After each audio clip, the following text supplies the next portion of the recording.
नमस्कार, जय हिंद, वंदे मातरम। आपके अपने YouTube चैनल बायोलॉजी स्टडी पर आपका स्वागत है। आपके लिए आज एक नया टॉपिक लेकर आए हैं जो है फ्लावर। इससे संबंधित अनेक ऐसे प्रश्न हैं जो अनेक प्रतियोगी परीक्षाओं में लगातार पूछे जाते हैं। आपको वीडियो अंत तक देखना है क्योंकि वीडियो के अंत में आपको ऐसे क्वेश्चन मिलेंगे जो कि सभी प्रतियोगी परीक्षाओं में पूछे जाते हैं। तो आइए स्टार्ट करते हैं आज का नया टॉपिक फ्लावर। फ्लावर पुष्प किसे कहते हैं? तो पुष्प एक रूपांतरित प्रोह है। प्रोह मतलब होता है तना। प्रोह पुष्प एक रूपांतरित प्रोह है, मतलब जो इसमें पुष्प में भाग हैं वो तने के रूपांतरण ही है, मतलब तने से इस पुष्प का निर्माण होता है। पुष्प जो है वो सबसे प्रारंभ में एक छोटी सी कलिका के रूप में प्रारंभ होता है, छोटी सी कलिका के रूप में स्टार्ट होता है, लेकिन बाद में यह एक पूर्ण विकसित पुष्प का रूप ले लेता है। पुष्प कितने प्रकार के होते हैं? तो पुष्प दो प्रकार के हो सकते हैं, एक एकलिंगी पुष्प होते हैं और कुछ पुष्प द्विलिंगी होते हैं। अधिकांश जो पुष्प हैं वो द्विलिंगी होते हैं, मतलब उसमें नर और मादा जननांग दोनों पाए जाते हैं। लेकिन कुछ पुष्प एकलिंगी होते हैं, जैसे एकलिंगी पुष्पों में कद्दू है, लौकी है, खीरा है, ये पुष्प एकलिंगी होते हैं, अर्थात नर पुष्प अलग और मादा पुष्प अलग होता है। लेकिन अधिकांश जो पुष्प हैं वो कैसे होते हैं? द्विलिंगी, जैसे मटर है, गुड़हल है, सरसों है, ये सभी जो पुष्प हैं द्विलिंगी पुष्प के अंतर्गत आते हैं। आज अपन इसमें अध्ययन करेंगे पुष्प के भाग। कौन सा पुष्प के कितने भाग होते हैं और उन भागों के कार्य क्या होते हैं। ठीक है, तो यहाँ पर हम इसका अध्ययन करेंगे। अगर हम पुष्प की संरचना देखते हैं तो पुष्प कितने भागों से मिलकर बना होता है? पुष्प 4 भागों से मिलकर बना होता है। पहला जो इसका भाग होता है ये होता है कैलेक्स, मतलब बाह्य दल पुंज।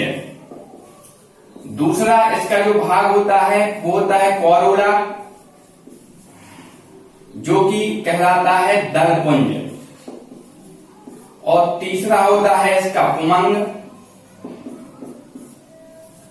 एंड्रोसियम,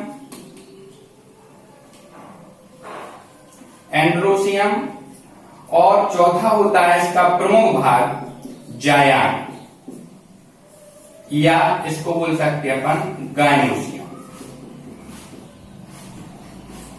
इसमें पहला जो है बाह्यदल पुंज कैलेक्स, दूसरा कोरोला, तीसरा पुमंग और चौथा जायान, ये पुष्प के 4 प्रमुख भाग होते हैं।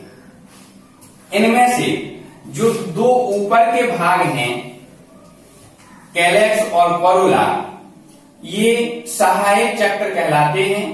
इनका जनन में कोई भाग नहीं होता है। लेकिन तीसरा और चौथा ये 2 भाग होते हैं, ये आवश्यक चक्र होते हैं और जनन में इन्हीं का उपयोग किया जाता है, या कह सकते हैं जनन में यही भाग लेते हैं। तो पुष्प सबसे पहले जिस डंठल के द्वारा लगा होता है उसको हम पुष्प व्रंत कहते हैं। पुष्प के डंठल को पुष्प व्रंत या पेडिकल बोल सकते हैं। दूसरा, पेडिकल के ऊपर एक फूली हुई संरचना पाई जाती है जिसको पुष्पासन कहते हैं। पुष्पासन या इसको कहते हैं थैलेमस। थैलेमस या पुष्पासन माने पुष्प का आसन।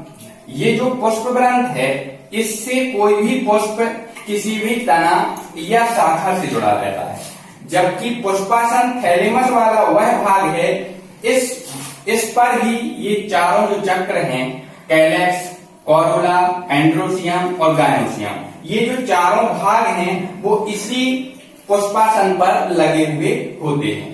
ठीक है, तो पहला चक्र इनका प्रारंभ होता है जिसको क्या कहते हैं? कैलेक्स कहते हैं। तो आपने देखा होगा पुष्प में सबसे नीचे की ओर हरे रंग की पंखुड़ियां लगी होती हैं। ये जो हरे रंग की पंखुड़ियां हैं, ये वाली जो हरे रंग की पंखुड़ियां होती हैं, इनको ही बाह्य दल पुंज कहते हैं। ये जो हरे रंग की पंखुड़ी लगी हुई हैं, इनको क्या कहा जाता है? बाह्यदल पुंज, या इसको इंग्लिश में कहा जाता है इनको कैलेक्स। तो कैलेक्स सबसे बाहरी चक्र होता है, मतलब जब पुष्प कलिका अवस्था में होता है तो बाह्यदल पुंज ही उसको क्या करते हैं? ढके हुए होते हैं। बाह्यदल पुंज क्या काम करते हैं? पुष्प की कलिका अवस्था में पुष्प की सुरक्षा करने का कार्य करते हैं। इसकी एक इकाई को क्या कहते हैं? तो बाह्यदल पुंज की एक इकाई को बाह्यदल कहते हैं। इसका अर्थ ये होगा कि पूरे जैसे एक पुष्प में 4 से 5 इस प्रकार की हरे रंग की पंखुड़ियां लगी रहती हैं, चारों को या पांचों को मिलाकर बाह्यदल पुंज कहते हैं, जबकि एक को क्या कहते हैं? बाह्यदल या सेपल कहते हैं। इनका कार्य क्या है? तो एक तो पुष्प की कलिका अवस्था में सुरक्षा करना, चूंकि ये हरे होते हैं, इनमें क्लोरोफिल प्रेजेंट होता है। क्लोरोफिल प्रेजेंट होने के कारण ये प्रकाश संश्लेषण की क्रिया भी करते हैं। तो यह पुष्प का प्रथम चक्र है और सहायक चक्र होता है, और इसका सुरक्षात्मक इसका कार्य होता है। दूसरा आपका दूसरा जो चक्र है वो है कोरोला। तो कोरोला में आप देखेंगे पुष्प में कई रंगीन पंखुड़ियां पाई जाती हैं। लाल पुष्प होगा तो लाल रंग की पंखुड़ियां होती हैं, पीला पुष्प होगा पीले रंग की पंखुड़ियां होती हैं। मतलब जैसा पुष्प होता है वैसी उनमें पंखुड़ियां पाई जाती हैं। उन्हीं पंखुड़ियों को हम दलपुंज कहते हैं। दलपुंज, या इसको बोल सकते हैं कोरोला। कोरोला या दलपुंज, इसका काम क्या है? तो इसका काम चूंकि आप देखेंगे परागण क्रिया, परागण पॉलिनेशन क्रिया में इन पंखुड़ियों का बड़ा ही महत्व होता है। कीट परागण, मतलब कीट क्या काम करते हैं? कीटों को ये आकर्षित करने का कार्य करता है। जो दलपुंज होते हैं वो कीटों को क्या काम करते हैं? आकर्षित करते हैं, जिससे परागण क्रिया संपन्न हो। परागण क्रिया क्या कहलाती है? एक पुष्प के परागकण को दूसरे पुष्प पर पहुंचाना परागण क्रिया कहलाती है। स्वपरागण, परपरागण 2 प्रकार का होता है, अगले वीडियो में लेकर आएंगे परागण क्रिया। तो यहाँ पर दलपुंज क्या काम करता है? दलपुंज का काम होता है कीटों को आकर्षित करना, ये दलपुंज का काम होता है। दलपुंज की एक इकाई को क्या कहते हैं? मतलब एक पंखुड़ी को क्या कहते हैं? एक पंखुड़ी का नाम होता है दल या पेटल। दल या पेटल एक को कहते हैं। जितनी भी पंखुड़ियां हैं सभी को मिलाकर दलपुंज कहते हैं। यह भी सहायक चक्र होता है और पुष्प का दूसरा चक्र होता है। तो 2 चक्र हो गए, कैलेक्स और कोरोला। तीसरा जो चक्र होता है इसका वो होता है पुमंग, बड़ा ही महत्वपूर्ण होता है पुमंग। और पुमंग वाला जो चक्र होता है ये आवश्यक और जनन चक्र कहलाता है। पुमंग पुष्प का क्या है? तो पुमंग पुष्प का नर जनन अंग है। नर जनन अंग, अगर पूछा जाए पुष्प का नर जनन अंग क्या है तो आपको बताना है पुष्प का नर जनन अंग पुमंग कहलाता है। ठीक है, और पुष्प के नर जनन अंग को पुमंग कहते हैं। इसकी एक इकाई को पुंकेसर कहते हैं। पुंकेसर या स्टेमन, स्टेमन, इसकी एक इकाई को स्टेमन या क्या कहते हैं? स्टेमन या पुंकेसर कहते हैं। ठीक है, ये जो आप देख सकते हैं यहाँ पर लगे हुए हैं, एक ये लगा हुआ है, एक हमने ये दिखाया हुआ है, तो ये इनके पुंकेसर हैं। पुंकेसर एक पुष्प में अलग अलग, जैसे मटर में पुंकेसरों की संख्या 10 होती है, सरसों में पुंकेसरों की संख्या 6 होती है, गुड़हल में पुंकेसरों की संख्या अनंत होती है। तो पुंकेसर अलग अलग पुष्पों में इनकी जो संख्या है वो अलग अलग होती है। पुंकेसर ही आपस में जितने भी पुंकेसर हैं, 10 हैं, 6 हैं, अनंत हैं, सभी पुंकेसरों को मिलाकर ही क्या कहा जाता है? एंड्रोसियम कहा जाता है। और एंड्रोसियम पुष्प का नर जनन अंग होता है। अब अगर हम पुंकेसर की बात करें तो पुंकेसर के 3 भाग होते हैं। अगर हम एक पुंकेसर को बनाएंगे और पुंकेसर की संरचना का अध्ययन करेंगे तो पुंकेसर के 3 भाग होते हैं। ऊपरी फूले हुए भाग को पराग कोश कहते हैं या एंथर कहते हैं। पुंकेसर के जैसे ये लगा हुआ है ऊपरी फूला हुआ भाग, तो इसको पराग कोश कहते हैं। निचला भाग पुंतंतु कहलाता है या इसको हम फिलामेंट कहते हैं। और तीसरे भाग को परागकोश और पतंतु इनके जोड़ वाले भाग को योजी कहा जाता है या कनेक्टिव कहा जाता है। तो ये जो भाग हैं, ये तीनों भाग मिलकर के पुंकेसर का निर्माण करते हैं और अनेक पुंकेसर मिलकर के पुमंग बनाते हैं। अर्थात पुंकेसर वाले भाग में जो परागकोश होते हैं, परागकोश ध्यान रखना है, महत्वपूर्ण यहां से क्वेश्चन निकल के आएगा। परागकोश जो हैं वो परागकण का निर्माण इन्हीं में होता है। पराग कण जो बनते हैं वो परागकोश के अंदर बनते हैं, इनको पोलन ग्रेन कहते हैं। तो जो पोलन ग्रेन हैं वो किसके अंदर बनते हैं? पोलन ग्रेन परागकोश के अंदर बनते हैं और यही जो परागकण हैं ये पॉलिनेशन की क्रिया में, परागण की क्रिया में महत्वपूर्ण भाग लेते हैं। तीसरा और इनका जो आखिरी चक्र होता है ये कहलाता है जायांग। एक द्विलिंगी पुष्प जो है इसमें दोनों जननांग हैं, नर जननांग पुमंग भी इसमें प्रेजेंट है और ये जो मध्य में दिखाया गया है ये मादा जननांग है। मादा जननांग को जायांग कहते हैं। जायांग की एक इकाई को स्त्री केसर या अंडक कहते हैं। अंडक माने कार्पल और स्त्री केसर माने पिस्टल। तो यहाँ पर दो, स्त्री केसर भी कह सकते हैं, पिस्टल, अंडक भी कह सकते हैं, कार्पल। तो ये जायांग की इकाई है यहाँ पर। और जितने भी अंडक अलग अलग हो सकते हैं, कोई पुष्प एक अंडपी होता है, द्विअंडपी, त्रिअंडपी, ठीक है। तो कई प्रकार के हो सकते हैं। जो जायांग है ये अंडक से मिलकर बनता है। सभी अंडक मिलकर के जायांग का निर्माण करते हैं और जायांग पुष्प का मादा जननांग है। अगर पूछा जाए पुष्प का मादा जननांग क्या है तो बताना है मादा जननांग जो है वो जायांग कहलाता है, फीमेल रिप्रोडक्टिव ऑर्गन। अगर हम एक अंडक की संरचना देखते हैं तो अंडक का एक ऊपर एक घुंडी जैसी संरचना, एक फूली हुई संरचना, एक उभार पाया जाता है। इस संरचना को वर्तिकाग्र कहते हैं। वर्तिकाग्र सबसे ऊपरी फूले हुए भाग को वर्तिकाग्र कहते हैं या इसको हम स्टिग्मा कहते हैं, सबसे ऊपरी वाले भाग को।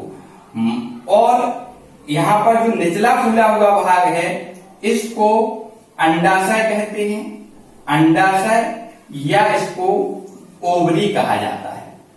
और अंडाशय और वर्तिकाग्र के मध्य में जो नली जैसी संरचना दिखाई दे रही है इसको वर्तिका कहते हैं, वर्तिका या स्टाइल कहते हैं, ठीक है। ये तीनों जो भाग हैं ये मिलकर एक अंडक या कार्पल का निर्माण करते हैं। ऐसे अनेक अंडक आपस में मिलकर जायांग बनाते हैं और जायांग पुष्प का मादा जननांग होता है।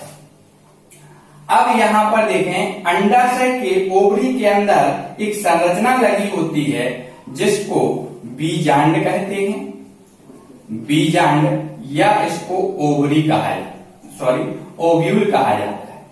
बीजांड या क्या कहते हैं इसको, ओव्यूल कहा जाता है। ओव्यूल जो बीजांड हैं इन्हीं से बीज का निर्माण होता है। मतलब जो बीजांड हैं इनकी संख्या अलग अलग होती है, एक अंडक में इनकी संख्या कितनी भी हो सकती है। तो बीजांड से किसका निर्माण होता है, बीज या सीड का निर्माण होता है। अंडाशय जो है निषेचन क्रिया के बाद, फर्टिलाइजेशन क्रिया के बाद ये जो कोरोला है, कैलेक्स है, स्टेमन है, ये सारे गिर जाते हैं, नष्ट हो जाते हैं, वर्तिका ये सारे नष्ट हो जाते हैं। और जो इनका अंडाशय है यही जाकर के फल में परिवर्तित हो जाता है। तो फल या फ्रूट का निर्माण जो है वो कौन करता है, तो अंडाशय फल या फ्रूट का निर्माण करता है। और बीजांड से किसका निर्माण होता है, बीज का निर्माण होता है। तो इस प्रकार ये पुष्प के चारों चक्र होते हैं, चारों चक्र के कार्य हैं, ठीक है। अब कुछ महत्वपूर्ण प्रश्न जो कि प्रतियोगी परीक्षाओं में पूछे जाते हैं, आप स्वयं इसमें बताएंगे कि कौन कौन से क्वेश्चन इससे बन सकते हैं। सबसे पहले इससे क्वेश्चन बनता है कि वाहिदल पुंज या जो कैलेक्स होते हैं ये कैलेक्स क्या कार्य करते हैं, कैलेक्स का फंक्शन क्या है, किसी भी पुष्प में वाहिदल पुंज क्या कार्य करता है। तो इसका जो आंसर बनेगा, वाहिडर पुंज पुष्प को कलिका अवस्था में सुरक्षित रखता है। क्लोरोफिल युक्त होने के कारण प्रकाश संश्लेषण की क्रिया भी करता है। दूसरा इसका जो क्वेश्चन बनता है, ये बनता है कि जो इसके दलपुंज है, कोरोला है, इनका फंक्शन क्या है, इनका कार्य क्या है। कोरोला क्या कार्य करते हैं, तो इनका काम है परागण क्रिया के समय कीटों को आकर्षित करना। चूंकि ये कलर्ड होते हैं, इसलिए कीट इनकी तरफ आकर्षित होते हैं और परागण क्रिया संपन्न होती है।